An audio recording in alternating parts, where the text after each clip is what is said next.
হে everyone, সবাই কেমন আছো? আশা করছি সবাই ভালো আছো, সুস্থ আছো। আমিও খুব ভালো আছি, সুস্থ আছি। তো এদিকে দেখো, মা মনসা মায়ের বিসর্জন হবে আজকে। তো 2 দিন পূজা করার পর 3 দিনের দিন এখানে ডুবিয়ে দেওয়া হয়। ডুবিয়ে দেওয়া বলতে অনেক পূজায় মানে অনেক মন্দিরে ডুবিয়ে দেওয়া হয়, বাট এটা এই ক্লাবের থেকে মানে একদিন এক্সট্রা বেশি রাখে, কারণ অনেক রকম খেলা হয় বা আনন্দ ফুর্তি হয় তার জন্য। আর যেহেতু মা আছে অনেক মানে 1 বছর পর বছর তো ইচ্ছাই করে সবার, তাই না, যে একটু আনন্দ ফুর্তি করি। তো যাই হোক, আজকে বিসর্জনে কিন্তু এই পুজোতে খুবই আনন্দ হয় এই ক্লাব থেকে। মানে প্রচণ্ড মেয়ে ছেলেরা দেখতেই পারছো খুব ডান্স করছে বা বাইরে পুজো নিয়ে মানে ঠাকুর নিয়ে অনেক ঘোরাঘুরি করলো, মানে রেলিতে বেরিয়েছিল। তারপর ওরা নিয়ে আসলো, এখন ওই মানে নদীতে মানে সামনে পুকুরে ওরা ভাসিয়ে দিবে, মানে বিসর্জন দিয়ে দিবে মাকে। তারপর আমাদের মোড়ে এখানে এসে তো ডান্স করছিল। তো আমি রেলিতে যাইনি, কারণ মেয়ে ছোটো, তার জন্য যাই হোক আমি সেরকমটাভাবে যাইও না। আগে যেতাম বাট যাইনি এবার।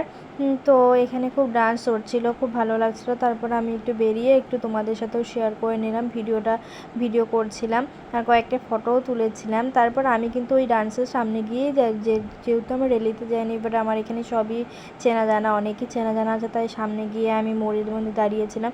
আর আমি শুধু না, এখানে অনেকেই ছিল, দেখেন আমার ভাই বোনেরাও আছে। তা মোড়েও অনেকজন এসেছে। এটা কিন্তু একদম আমার ঘরের সামনেই, যেহেতু আমি মোড়ে আছি তাই আমার ঘরটা আমি দেখাতে পারছি না, যার কারণ প্রচণ্ড ভিড়। তো এখানে ঠাকুরের সামনে গাড়িটাও না দাঁড়িয়ে ছিল ঘরের সামনে, তার জন্য আমি আমার বাড়িটা দেখাতে পারছি না, নাহলে তোমাদেরকে দেখাতাম। একদম কিন্তু আমার গেটের সামনেই দাঁড়িয়েছে। আর দেখো মা মনসার মুখটা এতটা সুন্দর, ভালো লাগছে কি বলবো। আর আজকের দিনে তো মানে কি বলবো, মনে হচ্ছে যে কান্না কান্না মুখ করে আছে। যাই হোক, মায়েরা যখন প্রত্যেকটা মেয়েই যখন 1 বছর পর পর বাপের বাড়ি আসে, যাওয়ার সময় তো প্রত্যেকটা মেয়েরই বলো একটু মন খারাপ হয়। তো যাই হোক, এদিকে দেখো সবাই মিলে ধরে বিসর্জন দিচ্ছিল তো মাকে।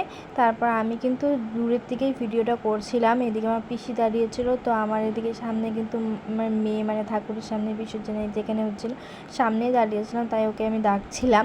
তো যাই হোক, এখানে বিসর্জন দিচ্ছিল আর এই প্রচণ্ড ভিড় হয়েছে, দেখতেই পাচ্ছ। জলও কিন্তু হয়েছে এবার, তো কারণ এই কয়দিন প্রচণ্ড বৃষ্টি হয়েছে, জলও কিন্তু ভালোই ছিল।